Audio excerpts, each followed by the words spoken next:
I didn't plan on replacing my iPad Pro. I thought the Galaxy Z Fold 7 was just another cool phone.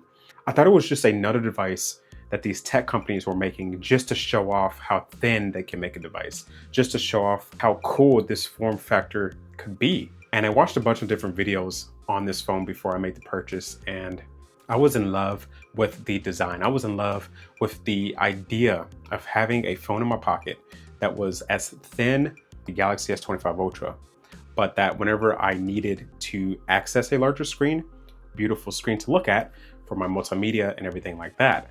But that's when it hit me, when I used this phone for a couple of weeks and I embraced the experience of being a Fold user. My iPad Pro was not being used very often at all. Quite often it was sitting on my desk for multiple days without needing to be charged because the iPad was not being used. And typically for me, whenever I use my iPad Pro, I use it as a productivity device first. I use it for my YouTube videos, for my work. I use it a lot for multimedia. But having the Galaxy Z Fold 7, all of those things are mute on the iPad because this device, whenever you hold it, I'm telling you, you have to experience this. It is so thin, it is so light, it is so beautiful, it is so, I know it sounds cliche, but it is so revolutionary to have a single device that has a cellular connection that allows me to take full advantage of Android Auto, Samsung DeX, all of the different tools and applications and features of a Samsung phone built into a miniature tablet that I could keep in my pocket. And I realized that this Fold was not replacing my phone. It was also replacing my tablet. It was replacing an entire workflow. And that really intrigued me. So I went all in. I decided that I was no longer going to use my iPad Pro for all of my productivity things. And I just wanted to use this Z Fold 7 as my only device. And I bet a lot of you all are probably looking at doing this as well. A phone that is this expensive, you want it to be a multi-usability device. You want it to be able to be a tablet whenever you want a tablet, to be a productivity device, whatever that means to you, to be a gaming beast, to be a cell phone. And I want to talk about that experience. I want to talk about how that experience has been for me, especially since I'm typically an iPhone, iPad user. So to go from an iPhone and an iPad to just the Fold, how has it been? And do I think this makes sense for people just like you?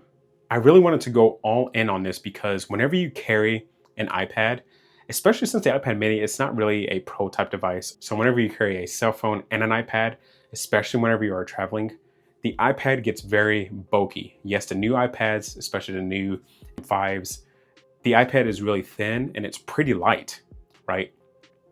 But it's still a massive piece of glass and aluminum. So whenever you are carrying that device in your backpack, you know it's there. Especially, don't even get me started if you carry it with any other accessories like keyboards and things like that. It can get very bulky and very heavy quickly. And especially when you realize that for the majority of people, you're using your iPad as a large phone. You're using it to watch YouTube videos. You're using it to take notes here every once in a while. You're using it to browse the web, do Amazon shopping and whatnot. You can do all of that from your phone. And of course, yes, you want a bigger canvas to do that on, but is it really worth that extra weight? Is it really worth the extra forcing this large device to fit into your traveling setup, whether you're just traveling to work, to the office, to your home office? It doesn't matter. And the Z Fold 7, it is a miniature tablet. It is a device that has this bright, beautiful, gorgeously sharp, amazingly accurately saturated display that just, it looks amazing whether you're just watching YouTube videos, whether you are gaming, whether you are doing productivity things.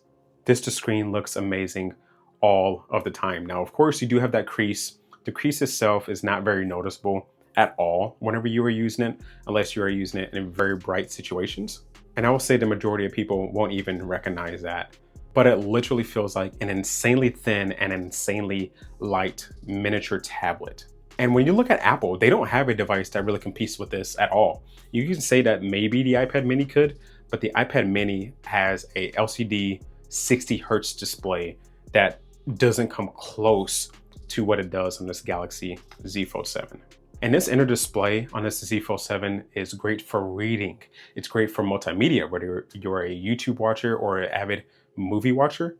This display is going to look amazing with all of your favorite TV shows and YouTube videos. But for me specifically, I love reading on this device. The aspect ratio, the sharpness of the display with the text, the contrast with the AMOLED display, it just looks so good. It looks so much better reading books on this device than what it did on my iPad mini.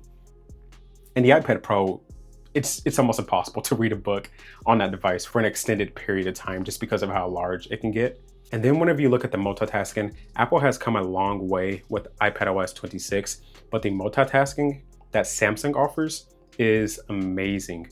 Your ability to split screen applications is so fluid, it's so easy. It just works. I've never had any issues with bugs or with applications being weirdly scaled. It seems to work very fluidly, very consistently, and I love that. You can have different floating windows. You can just drag and drop applications directly from the dock at the bottom of the screen. It is so easy to use. And I think Samsung has really done a great job with their multitasking recently. Jumping back to the portability of this phone, like I said, it is a phone, right? So whenever you hold it and you have the phone closed, it just feels like any other phone on the market. Yes, it is a little bit slimmer and a little bit taller than the majority of phones that are out there. But once you get used to it, it is amazing. Whenever I have this phone in one of my pockets and then like a 17 Pro Max in the other pocket, although this phone has multiple screens on it, that iPhone 17 Pro Max feels larger and more wieldy in my pocket than the Galaxy Z Fold 7. And of course, everybody is different, but for me, the Z Fold 7, I can still go in and create notes for my videos. I can still go in and use Lightroom to go in and adjust my photos to my liking.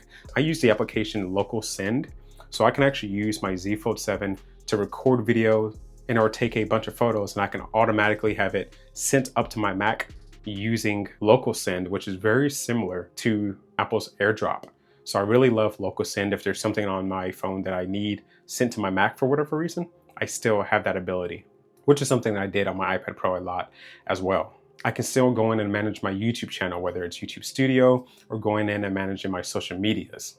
I can still create different wallpapers and download different applications for testing. And for me, this is 80 to 90% of my productivity that is being done on my iPad Pro, now being done on my Galaxy Z Fold 7. But there are a few areas where the iPad Pro is still better. If you're somebody who uses your iPad Pro for extended content creation, and you're using your iPad Pro as a main video editing device, it will be a lot better than the Galaxy Z Fold 7. For one, the battery on the iPad Pro seems to last a lot longer than the Z Fold 7. Since the Z Fold 7 is such a small and thin device, the batteries on it are pretty small. I think it's 4,400 milliamp hours, which really isn't bad for a foldable device. But whenever you use this phone hard, especially whenever you have the larger screen expanded, you lose out on that battery life pretty quickly, unfortunately. So I'm at the point now where I have to keep a battery bank in my backpack if I plan to stay out longer than normal with this device, and I plan to do more harder use things. Of course, the iPad Pro is going to be a larger canvas. So I really like the iPad Pro whenever I am using Procreate and I am drawing and or creating, whether it's like emblems, wallpapers, whatever you're doing inside of those type of applications will be a lot easier to do with an iPad Pro. And of course, you're missing out on that pencil ability. So with the iPad Pro, you can buy the Apple Pencil, and your abilities to create, to take notes, etc., are going to be a lot better on an iPad Pro because you have that Apple Pencil ability. Now, of course, on the Galaxy Z Fold 7, you could just buy a generic stylus, but it's not going to be the same experience as it could be on an iPad with the Apple Pencil. And then last but not least, the iPad Pro has the Magic Keyboard. You can do a lot in terms of those accessories with your iPad Pro. But with the Galaxy Z Fold 7, there are a lot of different Bluetooth keyboards. I have a couple of very small, compact keyboards that I have used with the Galaxy Z Fold 7. Who is this Galaxy Z Fold 7 for when we are looking at it in this perspective, you know, comparing to the iPad Pro? I think if you are somebody who travels very often, the Galaxy Z Fold 7 may be better for you. Having a singular device that just fits in your pocket, not having to have a special backpack with special accessories and all that stuff specifically for your iPad, is honestly a game changer. Or if you're somebody who just wants to buy one device and just keep, maintain, and use and upgrade one device. So over time, you having an iPhone and an iPad, you'll eventually have to consistently keep updating those devices. I want the new iPhone. Okay, I want the new iPad Pro. I want the new iPhone. I want the new Mac. It gets to become a lot. Whether with you buying a Fold, you can just keep upgrading your phone every year, every other year, every third year. And that overall will probably be better for your sanity and for your wallet. So Samsung, they also have pretty good trade-in values as well for your Folds. So say I bought a Fold this year and I wanted to upgrade to the next one. Samsung has a really good trade-in program that allows you to not have to pay an insane amount of money for the newest Fold if you trade in your oldest Fold, which I think is awesome. Having that flexibility of having a singular device that can do 90% of what you can do on your tablets is amazing. So let me know what you all think down below. Could you make this jump? Could you see yourself only using a Galaxy Fold as opposed to, and I said iPad a lot in this video, that's just because I use an iPad, but whether it's a Samsung tablet, a Google tablet, whatever, a Microsoft Surface, it doesn't matter. Could you use a Galaxy Z Fold 7 as your main only device? Let me know down below. I'm very excited to hear what you all think. So thank you so much for watching this video. If you watched this entire video, leave a comment down below with an alien emoji, just so I know who the real ones are. Make sure to like and subscribe if you have not already, and I will see you in the next one. Peace.